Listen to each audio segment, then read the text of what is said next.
ఉదయం 10:30కు Erravalli farm house నుంచి నందినగర్కు బయలుదేరనున్నారు కేసీఆర్. మధ్యాహ్నం 12 గంటలకు నందినగర్లో ఇంటికి చేరుకుంటారు. రాత్రి నుంచి నందినగర్ నివాసంలోనే ఉన్నారు మాజీ మంత్రి హరీష్ రావు.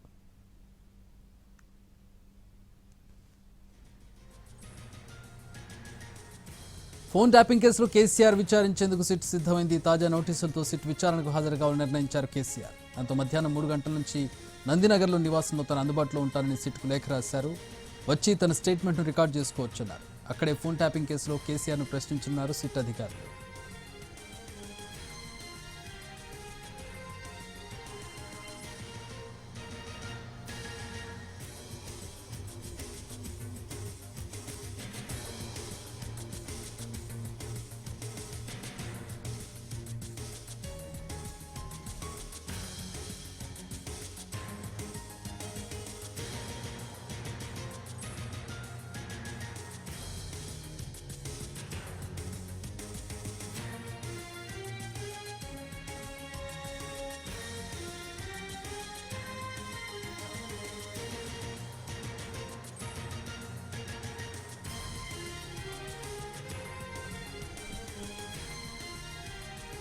సిట్ విచారణ అంశంపై ఫామ్ హౌస్లో పార్టీ నేతలు న్యాయవాదులతో చర్చించారు. మరోవైపు సిట్కు 6 పేజీల లేఖ రాశారు టీఆర్ఎస్ అధినేత కేసీఆర్. సిట్ విచారణ అధికారిగా ఉన్న జూబ్లీహిల్స్ ఏసీపీకి లెటర్ రాశారు. ఇందులో కీలక అంశాలను ప్రస్తావించారు కేసీఆర్. ఇంటి గోడకు సిట్ నోటీసులు అంటించడంపై తీవ్ర అభ్యంతరం వ్యక్తం చేశారు. చట్టంలో గోడకు నోటీసులు అంటించమని ఎక్కడా లేదన్నారు. సుప్రీంకోర్టుకు సంబంధించిన పలు అంశాలను లేఖలో ప్రస్తావించారు కేసీఆర్. స్టేట్మెంట్ రికార్డు చేయడానికి పరిధిలో అవసరం లేదని స్పష్టం చేశారు. చట్టపరమైన కొన్ని అభ్యంతరాలు ఉన్నప్పటికీ సిట్కు సహకరిస్తానన్నారు.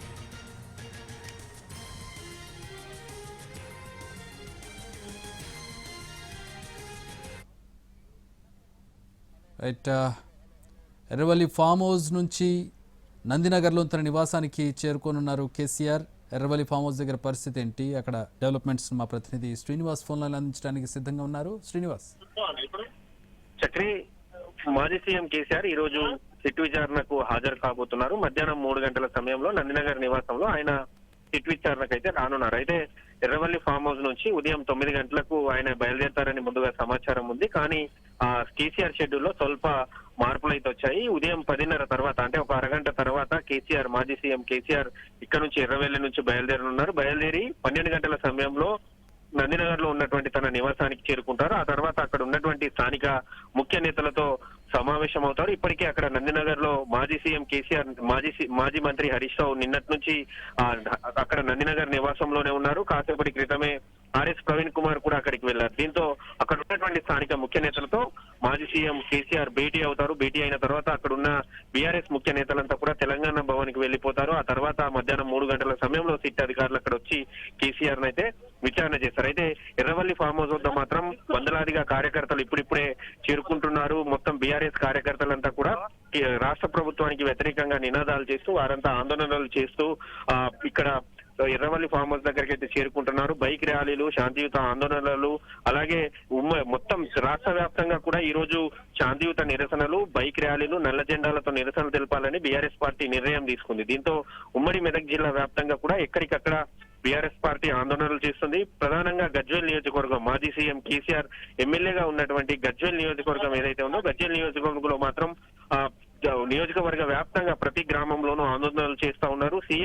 మాజీ సీఎం కేసీఆర్ దత్తత గ్రామాలైనటువంటి ఎర్రవల్లి, నర్సన్నపేట గ్రామస్తులు కాసేపటి క్రితం ఎర్రవల్లి ఫామ్ హౌస్ వద్దకు చేరుకున్నారు. కేసీఆర్ వెళ్లేటువంటి సమయంలో కేసీఆర్ కి దిష్టి తీస్తాము, ఇది కేవలం రాజకీయ కుట్రగానే వారంతా చెప్తూ గుమ్మడికాయను తీసుకొచ్చి మాజీ సీఎం కేసీఆర్ బయటకు వచ్చేటప్పుడు మాజీ సీఎం కేసీఆర్ కాన్వాయ్ పై వారు పూల వర్షం కురిపించేందుకు కూడా భారీగా పూలను తీసుకొచ్చారు. వందలాదిగా కార్యకర్తలు ఇక్కడికి చేరుకున్నారు. బైక్ ర్యాలీతో వారికి సొంత వాహనాల్లో ఇక్కడికి చేరుకొని మాజీ సీఎం కేసీఆర్ కు మద్దతు తెలిపేందుకు, ఇది కేవలం రాజకీయ కుట్రలో భాగంగానే కాంగ్రెస్ పార్టీల మాజీ సీఎం కేసీఆర్ సిట్ కు విచారణ పిలుస్తుందని చెప్పి వారంతా చెబుతూ, వారంతా ఫామ్ హౌస్ వద్దకు వందలాదిగా కార్యకర్తలు ఇక్కడే ఉన్నారు. అలాగే దారి పొడవునా మాజీ సీఎం కేసీఆర్ ఎర్రవల్లి నుంచి బయలుదేరి నందినగర్ నివాసం వరకు తన ఉన్నటువంటి కాన్వాయ్ ఏదైతే ఉందో, కాన్వాయ్ వెళ్తున్నటువంటి సమయంలో దారి పొడవునా ఉన్నటువంటి ప్రతి గ్రామం కావచ్చు, ప్రతి సర్కిల్, చౌరస్తాల వద్ద మాత్రం మాజీ సీఎం కేసీఆర్ పై పూల వర్షం కురిపించేందుకు, మద్దతుగా నినాదాలు తెలిపేందుకు భారీగా కార్యకర్తలు, అభిమానులు అయితే అక్కడ అక్కడికి చేరుకుంటున్నారు. మాజీ సీఎం కేసీఆర్ ఇక్కడ నుంచి బయలుదేరిన తర్వాత మొదటగా పాములపర్తి గ్రామం వస్తుంది. అక్కడ వేలాది మంది కార్యకర్తలు, ఆ గ్రామస్తులు అక్కడ అతనికి పూల వర్షం కురిపించేందుకు సిద్ధంగా ఉన్నారు. ఆ తర్వాత గౌరారం స్టేజ్ వస్తుంది. గౌరారం వద్ద వందలాది మంది కార్యకర్తలు ఉన్నారు. ఆ తర్వాత ములుగు, ఆ తర్వాత వంటి మామిడి, అక్కడ నుంచి షామీర్పేట తర్వాత ఓఆర్ఆర్, ఇలా దారి పొడవునా మాత్రం మొత్తం మాజీ సీఎం కేసీఆర్ కు మద్దతుగా పూల వర్షం కురిపించేందుకు మాత్రం బీఆర్ఎస్ నాయకులు సిద్ధమవుతున్నారు. ఇప్పటికే ఈ ఫోన్ ట్యాపింగ్ కేసులో మాజీ మంత్రులు హరీష్ రావును మొదట విచారించారు, ఆ తర్వాత కేటీఆర్ ను విచారించారు, ఆ తర్వాత మాజీ ఎంపీ సంతోష్ రావును విచారించారు. నేడు కేసీఆర్ ను విచారిస్తున్నటువంటి నేపథ్యంలో మాత్రం భారీగా ఆందోళనలు చేపట్టాలని తీసుకున్నటువంటి నిర్ణయంతో మాత్రం ఎక్కడికక్కడ వినూత్నమైనటువంటి ధర్నాలు కూడా చాలా చోట్ల బీఆర్ఎస్ పార్టీ కార్యకర్తలు అయితే చేస్తా ఉన్నారు. Chakri. All right, thanks for the update Srinivas.